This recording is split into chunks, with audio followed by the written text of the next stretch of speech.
yoo jabaattanii ni jiraattu. Baadhaa yoo jabaattanii hin saalfatamtu. Warri laaffate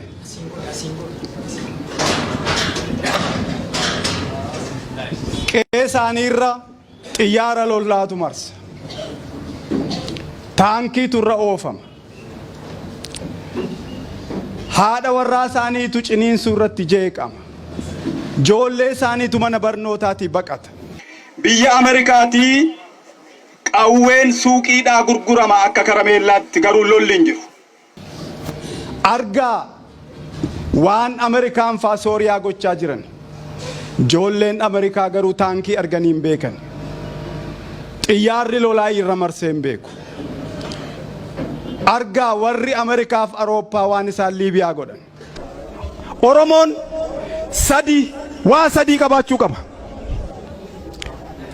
Jaallatamuu, saalfatamuu, yoo dhibde immoo sodaatamuu qaba.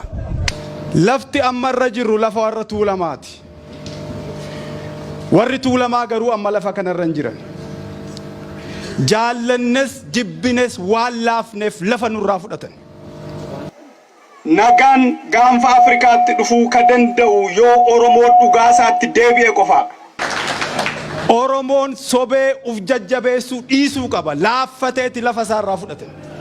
Warra jabaatees caalitu lafa isaarraa fudhate. Isin sodaattanii maammoon lammata ka'ee isiniin falmu. Maammoon lammata du'aa ka'ee ammas lammatan du'u. Taaddasaa Birruutu ammas du'aa ka'ee lammata akka du'u barbaaddu ta'ee hin ta'u, garbummaatti haftu malee. Baaroo Tumsaa du'aa ka'ee lammatan du'u. Otu sin jirta. Hagam yoo hammaatus, hagam yoo hadhaa illee lafee fi lafa abbaa keenyaatti ni deebina. Warri Tigraay taankii hidhachaa jiru. Amaarri marfii hidhachaa jira. Sumaalee waan gochaa ture argitan dhageessani. Oromoo gajaraa irraa hiikaa jiran. Mancaa irraa hiiksisuuf seeratti baasan. Lafa Oromiyaa Oromoo harkaa qaba. Oromoon gosaaf qooda. Gosti balbalaaf qooda. Balballi dheedhaaf qooda. Akka Oromoon jedhetti qofa bulti. Warri obbolaa haadhasaa, abbaasaa, hintalasaa jibbee siidaa Minilikkitti hirkatee taa'u hini dhukkubsatu. Warri wal'aansa sammuu kennuu beekani wal'aanuu qabuu jenna nuti akka baa'utti. Filmaata sadiitu jira. Inni tokko akka Oromoon jedhetti buluu. Inni lama guddifachaadhaan Oromoo ta'uu. Inni sadaffaan biyya isaa gadhiisu. Oromoo Minilikkis, Haayile Sillaaseenis, Dargiinis, Wayyaaneenis, Abiyyis qawwee hiiksiseera, garuu nagaa fiduu hin dandeenye.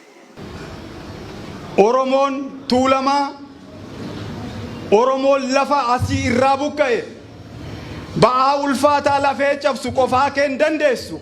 Oromoo isa kaanitti iyyadhu, himadhu. Lafa keetti deebi'i, qe'ee keetti deebi'i.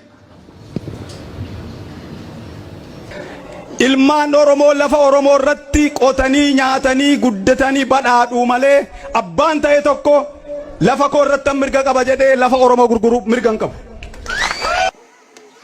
Kan biyyi keenya nagaa argatu warri nu ajjeese yookaan dhadhabame yookaan yoo dhiifamu nu gaafate qofaadha. Lafa irratti warra keenya lafa malee homtuu hin jiru. Lafa hin qabnu yoo ta'e homaa hin qabnu. Lafa keenyatti deebi'uu qabna. Keessummaan akka nuti jennatti buluu qabdi. Yookaan guddifachaadhaan dhufuu qabdi. Lafti Oromoo kan irratti badhaadhan, kan guddatan, kan irratti baratanii wal horan malee kan akka carqiitti ciranii gurguranii, kan abbaan feete suuqiidhaaf bittee fidde otoo hin ta'in lafee abbaa keenyaatu itti cabee lafa kana baase. Lolli, ibiddi, mootummaan Dr. Abiy ka Oromoo tokkoon hin deeggaramne, ka weerartoota lafa Oromootiin deeggaramu, weerartoonni lafa Oromoo faayinaansii ka godhan, beekumsaan saappoortii ka godhan, qawweedhaan saappoortii ka godhan, ibiddi Oromoo irratti qabsiifame kuni gaanfa Afrikaa guba. Oromoon qofaa isaan gubatu, qofaan guban.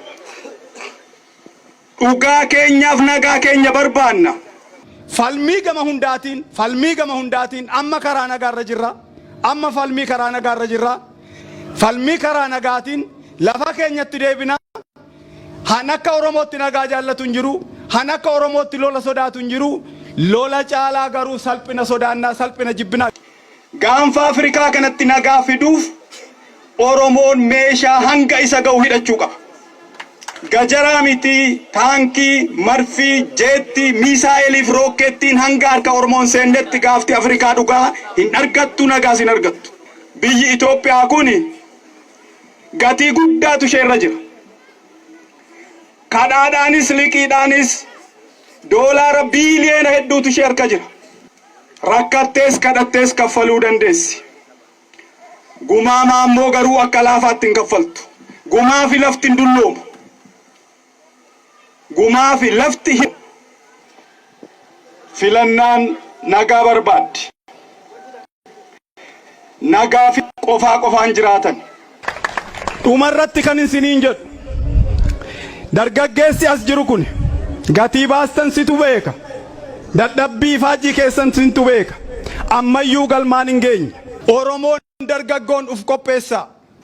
Lafti tuulamaaf haa deebi'u.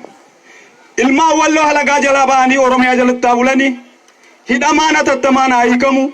Komaandi poostiin Oromiyaa irraa haa ka'u. Lolli nurratti labsame haa dhaabbatu.